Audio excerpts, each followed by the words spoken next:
selection of Les Toth, West Vancouver Secondary Jazz Combo.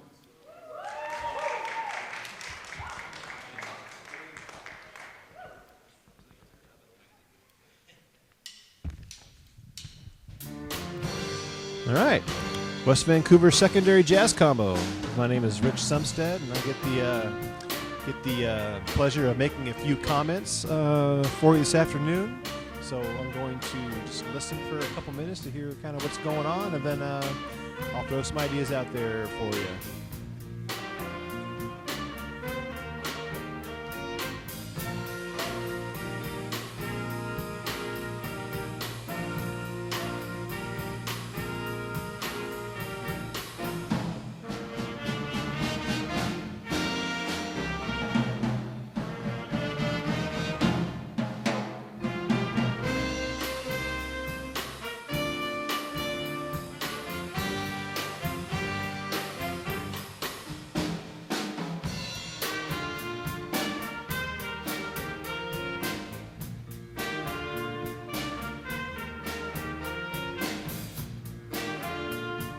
Okay. So, one time through the form. It's a great one. I love this tune. I absolutely love this tune. You guys sound very nice, and it's very clean. It's very in tune. But what it's not giving me right now is that kind of soulful, gospel-y kind of feel. And I think what that's coming from, the lack of huge excitement, is two things. Number one, how you're attacking the phrases and the dynamics. I think if you punched a little bit more,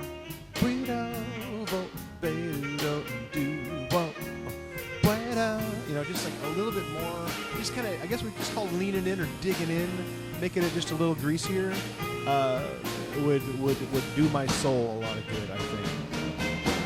Now, if your drummers give you some good dynamics, if the rest of the rhythm section was going as far on the dynamic continuum as your drummer is doing, I think you'd find it a little bit more satisfying experience. Good job on the solo. Now, another thing that you would probably want to just do, and that I think you will eventually just do it instinctually, when you get done with the one solo, the next solo is about ready to start rhythm section.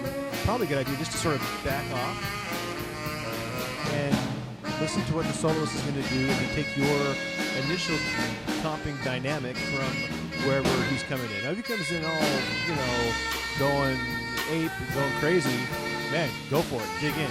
But he came in a little more subtle, and the dynamic pretty much stayed the same from the end of the first soloist to the beginning of the second soloist. But good job, good ideas. Nice tone on your tenor.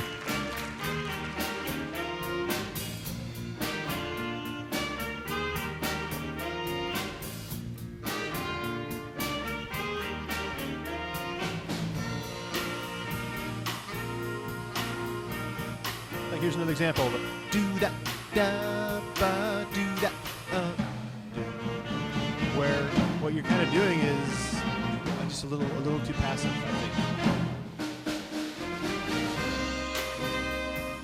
think. You can attack it, da-da.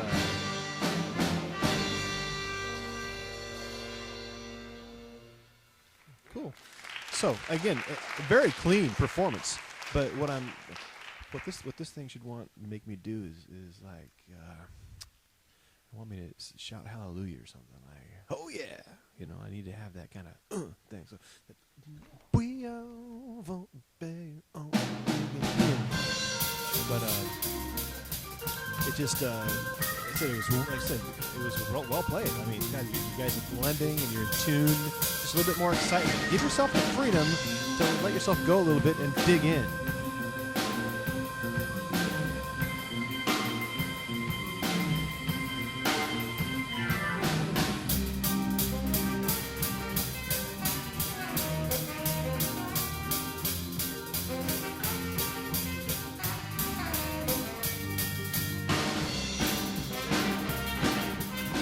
tenor sax needs to be like on a mic. He's kind of getting buried out here by the trumpet and the alto sax. I see the mic is right next to him on like on his left side. Move that over a little bit so I can hear it. It's a cool intro. It's a cool tune. Really crack that snare. German's got really great time. Now watch there on those little trickier figures that we're not rushing ahead, right?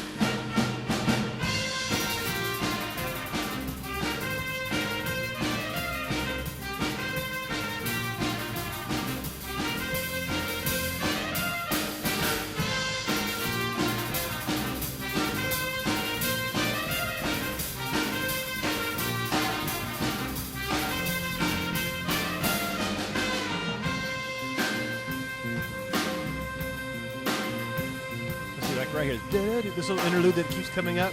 This could be just a lot tighter and a lot more punchy in the bass. I bet. I like the organ sound.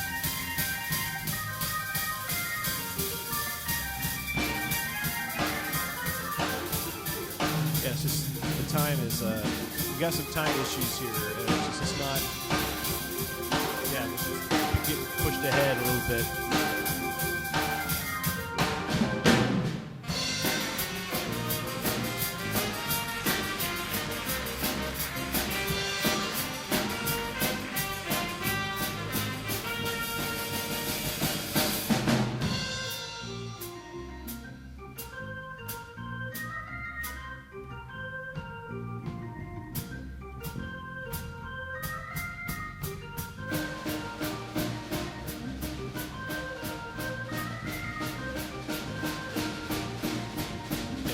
Hopefully you'll be able to hear, listen.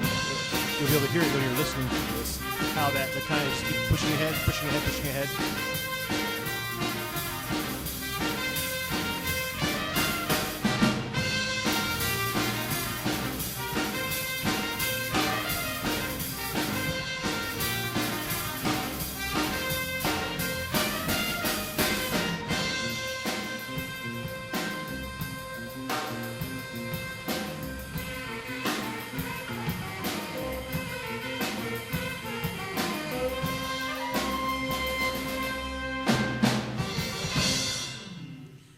Okay, so cool. Again, a cool tune. I like both your tunes so far. I love the first one. The second one is pretty cool. Every time you get to that you're going that digga digga digga digga digga digga digga doom it just needs to. It really needs to settle. That bass just needs to be more poppy. I think. I mean, again, that's for my taste. Just to have more zip to it. Don't be afraid to just totally dig in. Get dirty. Just when you get a chance to do that kind of that funky thing, man. Just go for it.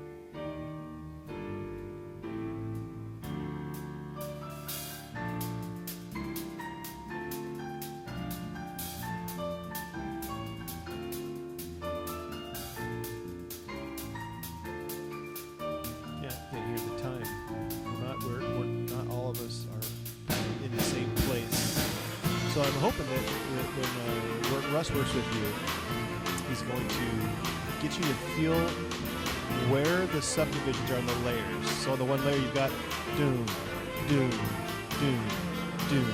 And then the next layer, right? Boom, boom, boom, boom, boom, boom, boom, boom, boom, boom, boom, boom, boom. Next layer, digga, digga, digga, digga, digga, digga, digga, digga, digga, digga, digga, digga, digga, check, check, check, check, check, check, check, check, check, check. You just have to all feel where that is on the grid. And right now, you're not all feeling it. So the more complex things get in the comping patterns, the more convoluted the time gets. Horns, man, you guys have beautiful sounds. You're all playing really well in tune. You see right here,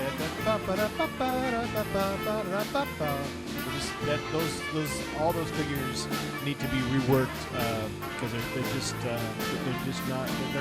they're not a good time, right? And I think you guys can do it. I'm not sure how much you guys practice with metronomes maybe a great idea would be to just get, because any metronome now has an output, hook it up to a gigantic speaker, and just have that thing just pounding super loud in the room and try to play those lines with it, right?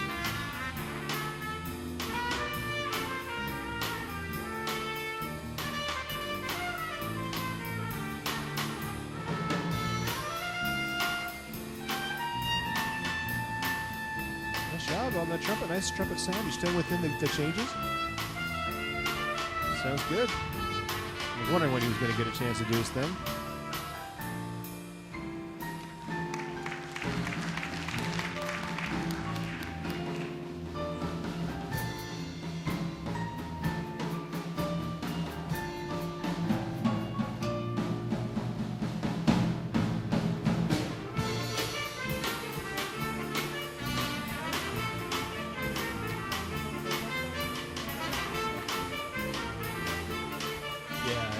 You guys are certainly going to hear this that on the recording at the time is that just really, it sounds really forced and it needs to be really relaxed.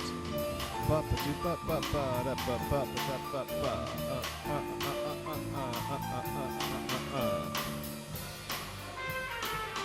don't have the music in front of me, but I mean, parts of it almost sound like it's in a different time signature. It's that off-putting. This part is just flowing. So what you need to do is how relaxed you are in this middle section here. It needs to have that same relaxed feel in the A section, even though it's more frenetic. It still has to. It just got to float, right? It's like a duck going across the water. Or you seen a swan or a duck going across a lake, and you see them, they're just cruising, but underneath the feet are just like to propel it, right? But you would never know it from the top. And that's what this kind of music is, right? You got all that subtext, all that subdivision underneath, just chicka chicka chicka chicka chicka chicka chicka chicka chicka chicka chicka chicka, and then everything just going on top. So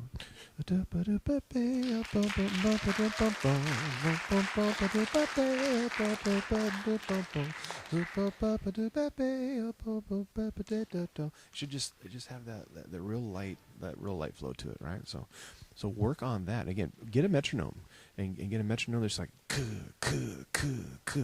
and have all of you. And the other thing I would suggest that will help your time, and I'm not sure how you guys rehearse in a circle, so where you can all look at each other, right? And you can all, you start tuning into what your bodies are doing. Find where that pulse is. See if you guys can all move at the same time, the same pulse. Make some eye contact with each other. Communicate. That's the beauty and the intimacy of combo playing, and the hard part, the hardest part, is to be able to do that. Yeah. So that's why I love combo playing. I mean, I love big band playing too. It's like singing in a 4-voice group as opposed to singing in an 80-voice choir, right? It's a lot more intimate setting. But with that intimacy comes some more individual responsibility and a different group responsibility, which is being sure that you're communicating with each other, communicating time, communicating your musical ideas, right? Communicating groove. And I think that when you listen to the recording of this one, this last tune especially, you'll hear what I'm talking about with the time. But anyway, lots of good stuff going on, lots of good in-tune playing. Like I say, lots and lots of good checks in the good column. So it was a real pleasure to get a chance to make some comments for you, and I wish you well.